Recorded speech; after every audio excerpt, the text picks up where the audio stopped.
Hi, welcome to all. இந்த வீடியோவில் கிரைய ஆவணம், விற்பனை ஆவணம் உருவாக்குவது எப்படி என்பதை பத்திர விளக்கத்தோடு, அதாவது வேர்டில் அடிக்கணும் பார்த்தீங்களா, அந்த டாக்குமெண்ட்டை வச்சு நான் தெளிவாக எக்ஸ்பிளைன் பண்ணியிருக்கேன்.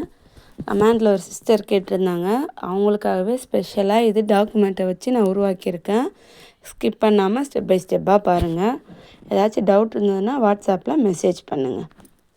இப்போது பதிவு செய்தலில் போயிட்டு ஆவணப்பதிவு செலக்ட் பண்ணணும். அதில் ஆவணத்தின் தன்மை விற்பனை ஆவணம் செலக்ட் பண்ணிட்டேன். இதில் பத்திர நம்பர் எதுவும் இல்லை, பட்டா நம்பரை மட்டும் வச்சு தான் அடிக்க போகிறோம். அதனால் நான் ஆவணம் எதையும் சேர்க்கலை. அடுத்து வந்துடுறேன். எழுதி கொடுப்பவர், அதாவது விற்பனை செய்பவர். ஃபஸ்ட்டு நான் அவரை டைப் பண்ணிட்டேன். அதை எப்படி பண்ணன்றதை உங்களுக்கு காமிக்கிறேன் டாக்குமெண்ட்டை வச்சு. இங்கே பாருங்கள், பத்திரம் வேர்டில் டைப் பண்ணி வச்சுக்கிட்டேன். அதில் கீழே 2வது பேராவில் இருக்குது பாருங்கள், ஆறுமுகம். அவர் தான் எழுதி கொடுக்குறாரு. அவரை பார்த்து அப்படியே அவரோட ஆதார் கார்டை வச்சு இங்கே எல்லா டீட்டெயிலையும் லைனாக நம்ம ஃபில் பண்ணிக்கணும். எழுதி கொடுப்பவர், அவரோட பேர், அப்பா பேர், வயசு, ஆதார் எண், அட்ரஸ்ஸு எல்லாத்தையும் கொடுத்துடணும். அதுக்கு அடுத்தது எழுதி வாங்குபவர் பிரகாஷ். அவருடைய ஆதார் கார்டை வச்சு ஃபுல்லாக ஒரு டீட்டெயிலை ஃபுல்லாத்தையும் நம்ம இங்கே டைப் பண்ணிக்கணும்.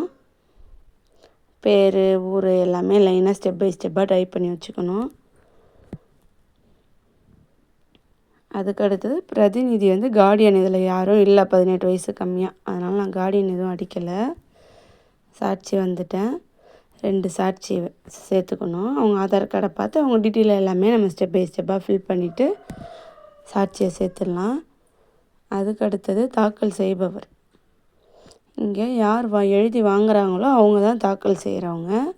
பிரகாஷ் தான் தாக்கல் செய்பவர். அவருக்கு தான் நம்ம ஃபோன் நம்பர் போட்டிருப்போம். நான் ஏற்கனவே சொல்லியிருப்பேன், விற்பனை ஆவணத்துக்கு எழுதி வாங்குபவருக்கு மட்டும்தான் நம்ம ஃபோன் நம்பர் அவசியம் போடணும். செட்டில்மெண்ட்டுக்கு மட்டும்தான் எழுதி கொடுப்பவருக்கும் எழுதி வாங்குபவருக்கும் நம்ம ஃபோன் நம்பர் போடுவோம். விற்பனை ஆவணத்துக்கு வாங்குபவருக்கு மட்டும் ஃபோன் நம்பர் போட்டால் போதும். இப்போ சொத்து ஐட்டத்தை ஃபஸ்ட் ஐட்டம் நான் எடிட் பண்ணி காமிக்கிறேன். 3 ஐட்டம் கொடுத்துருக்காங்க. 3 ஐட்டம் இங்கே ஆல்ரெடி நான் டீப் நம்பர் எடுத்து வச்சது தான் இது. 3 சொத்து ஐட்டம் சேர்த்து நான் டீப் நம்பர் எடுத்து வச்சுருக்கேன். அதில் ஒரு சொத்து ஐட்டம் மட்டும் உங்களுக்கு எடிட் பண்ணி காமிக்கிறேன். ஃபஸ்ட்டு அலுவலகம் போட்டுக்கணும். அதுக்கடுத்தது பதிவு கிராமம் போட்டுக்கணும். நம்ம ஃபஸ்ட்டுலேயே முந்தைய ஆவணத்தை இணைப்பு செய்க, அதில் நம்ம பத்திர நம்பர் போடலை. அதனால் கண்டிப்பாக இங்கே பட்டா நம்பர் போடணும். அதனால தான் ரெட் கலர் ஸ்டார் இருக்குது. பட்டா நம்பரை கொடுத்து சேர்க்க கொடுத்துடணும். இப்போ சொத்து விவரத்தில் சர்வே நம்பர், இது இணைப்பு புல எண், அதனால் 2 சர்வே நம்பரை போட்டு எல்லா டீட்டெயிலையும் நம்ம ஃபில் பண்ணிட்டோம். மொத்தம் எவ்வளோ, கொடுக்கறது எவ்வளோ, மதிப்பு எல்லாத்தையும் ஃபில் பண்ணிவிட்டு சேர்க்க கொடுத்துட்டு சக்குப்பந்தி 4 பக்கமும், சொத்துக்கு 4 பக்கம் இருக்கிறதையும் சக்குப்பந்தியை சேர்த்துட்டு இந்த பாக்ஸில் சொத்து விவரக்குறிப்பு, என்ன ஊர், சர்வே நம்பர் எவ்வளோ, அதில் மொத்தம் அந்த சர்வே நம்பருக்குரிய அளவு மொத்தம் எவ்வளோ, அதில் கொடுக்கறது எவ்வளோ எல்லாத்தையும் நம்ம இங்கே எழுதிக்கணும். அதாவது டைப் பண்ணிக்கணும். டைப் பண்ணிவிட்டு அடுத்து போயிடலாம். இங்கே கிணறு, மின் மோட்டார் இருந்தால் சேர்த்துக்கலாம், இல்லைன்னா அடுத்து வந்துடலாம். இப்போது நம்ம கொடுத்த டீட்டெயில் எல்லாம் சரியாக இருக்கா நீங்கள் செக் பண்ணிவிட்டு தப்பாக இருந்தால் டெலீட் பண்ணிக்கலாம், இல்லை எடிட் ஆப்ஷனும் இருக்குது. எல்லாம் சரியாக இருக்குது. அடுத்து வந்துடலாம். கைமாற்று தொகையும் போட்டுட்டு அடுத்து வந்துடலாம். கைமாற்று தொகைனா அந்த இடத்தோடைய சந்தை மதிப்பை விட கம்மியாக கிரை மதிப்பு போடணும். 3 சொத்து ஐட்டத்தையும் கூட்டி மொத்தமாக வந்தது தான் மொத்த சந்தை மதிப்பு. அதிலேருந்து அதை விட கம்மியாக இருக்கணும் கிரை மதிப்பு. அப்படியே ஸ்டெப் பை ஸ்டெப்பாக வந்தாச்சு. இப்போ ஆவண மதிப்பீடுக்கு வந்துட்டோம். நான் இதை காமிக்க மறந்துட்டேன் உங்களுக்கு. சொத்து ஐட்டத்தெல்லாம் பட்டா எண்ணம் 26 பட்டா எண்ணம் நம்ம போட்டாச்சு.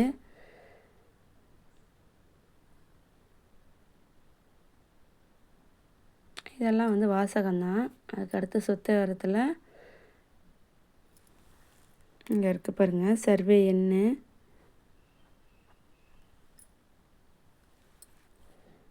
மொத்தம் எவ்வளோ, அதில் கொடுக்கறது எவ்வளோ,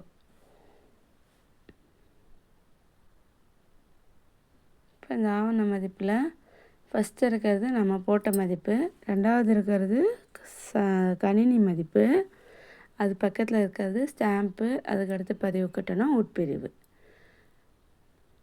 இப்போ இங்கே ஸ்டாம்ப் ஏற்றியாச்சு, அதை தான் இங்கே இருக்குது பாருங்கள். நம்ம ஸ்டாம்ப் எவ்வளோக்கு வாங்கியிருக்கோன்னா 5000 ரூபாய்க்கு வாங்கியிருக்கோம். மொத்த ஸ்டாம்ப் ஃபீஸ் எவ்வளவோ அதிலேருந்து நம்ம எவ்வளோக்கு பத்திரம் வாங்கியிருக்கோமோ அதை கழிச்சிட்டு மீதி தான் ஸ்டாம்ப் ஃபீஸ் கட்டணும். அவ்வளோதான். வரைவானத்திற்கான சுருக்கம் கொடுத்தாச்சு. இப்போ உங்களுக்கு அங்கே போய் ஸ்டாம்ப் ஏற்றத்தில் போய் டீட்டெயிலாக காமிக்கிறேன். இங்கே பாருங்கள், 1000 ரூபாய் பத்திரம் 5 பத்திர நம்பரை கொடுத்து டீட்டெயிலாக ஏற்றிருக்கேன். இது டீட்டெயிலாக ஷார்ட்ஸும் போட்டிருப்பேன். ஏதாவது டவுட் இருந்ததுன்னா அதாவது மெசேஜ் பண்ணுங்கள், கால் மட்டும் பண்ண வேண்டாம். இப்போ டோக்கன் போடுறது எப்படின்னு சொல்லிடுறேன். வேர்டு டைப் பண்ணிட்டோம், அதிலேருந்து டிபி நம்பர் எடுத்துட்டோம், அதுக்கு அடுத்தது ஸ்டாம்ப் ஏற்றிட்டோம். இப்போ டோக்கன் போடுறோம். டேட்டு, அதுக்கு அடுத்தது டைமு, அதுக்கு அடுத்து டோக்கன் நம்பர், இது மூணுத்தையும் கொடுத்துட்டு சமர்ப்பிக்க கொடுத்துடணும்.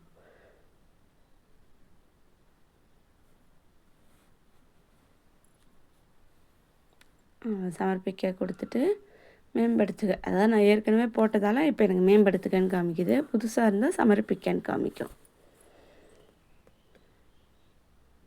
அதுக்கடுத்து எனது ஆவணம் போயிடுறேன். இப்போ நம்ம உருவாக்கின டிபி நம்பர் எடுத்துக்கிறேன். இப்போ இந்த டிபி நம்பரை செலக்ட் பண்ணிவிட்டு ஆவண மதிப்பீடு வந்துடுறேன். அதாவது நம்ம ஃபீஸ் எப்படி கால்குலேட் பண்ணணும்னு இங்கே சொல்கிறேன் பாருங்கள். நம்ம டிபி நம்பர் எடுத்தோமா, அதில் இருக்குது பாருங்கள். அப்போ நான் டீட்டெயிலாக சொல்லலை, சரி உங்கள்கிட்ட ஸ்ட்ரெயிட்டாகவே காமிக்கலான்ட்டு. சந்தை மதிப்பு ஸ்டாம்ப் ஃபீஸ் இருக்குங்களா, ஸ்டாம்ப் ஃபீஸ் எவ்வளோ இருக்குது, 6024.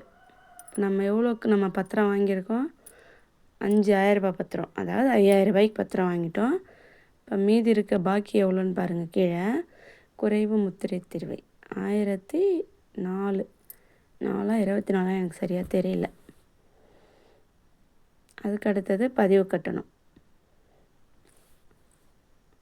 அப்படியே ஸ்டாம்ப் ஃபீஸு, பதிவு கட்டணம், உட்பிரிவு சப்டிவிஷன் எவ்வளோ இருக்கோ அது சப்டிவிஷன் சேர்த்துக்கணும்.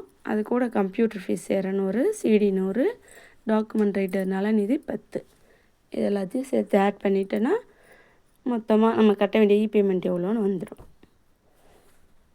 நான் இங்கிலீஷில் பேமெண்ட் எப்படி கட்டுறதுன்னு இங்கிலீஷில் காமிக்கிறேன்.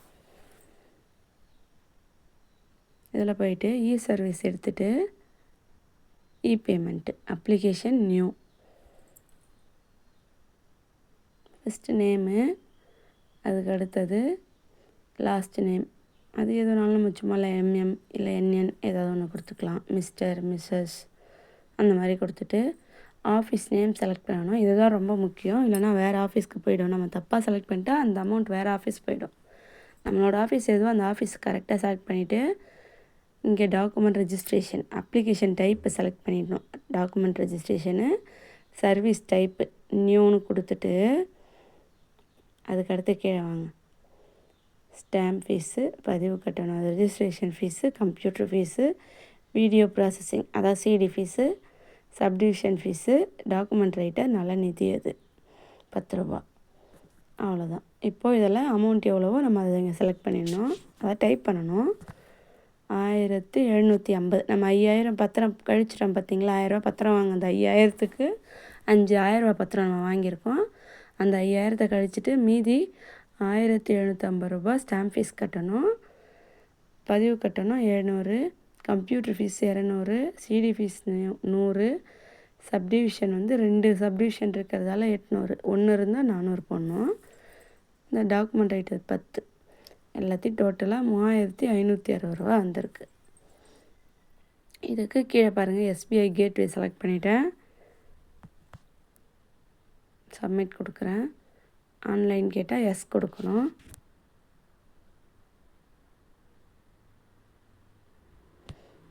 இது டேர்ம்ஸ் அண்ட் கண்டிஷன் அந்த பாக்ஸில் டிக் கொடுத்துட்டு சப்மிட் கொடுத்துட்றேன்.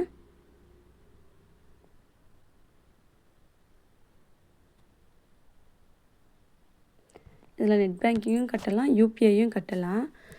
அதிகமாக யூஸ் பண்ணுறது யூபிஐ தான். அதான் கொஞ்சம் ஈஸியாக இருக்கும். அதனால் நான் யூபிஐ செலக்ட் பண்ணி காமிக்கிறேன்.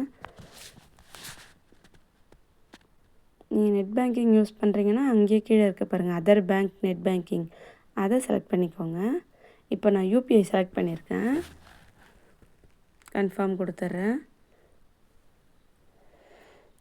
அவ்வளோதான். அந்த 3560 ரூபாய்க்கு ஸ்கேனர் வந்திருக்கு. நீங்கள் ஃபோனில் ஸ்கேன் பண்ணி எப்பயும் போல் பணம் ஜிபே, ஃபோன்பே அதில் எப்படி நம்ம ஸ்கேன் பண்ணி பணம் அனுப்புகிறோமோ பின் நம்பர் போட்டு அதேமாரி பணம் அனுப்பிக்கலாம். இதை கட்டி முடித்ததுக்கப்புறம் சக்ஸஸ்ஃபுல்னு வந்துடும். அதுக்கப்புறம் அதுவே அந்த சலான் அதுவே க்ரியேட் ஆகிடும். இப்போ நான் கட்டாமல் இருக்கிறதால ஃபெயிலியர் வந்திருக்கு. நீங்கள் கட்டினா சக்ஸஸ் வந்துடும்.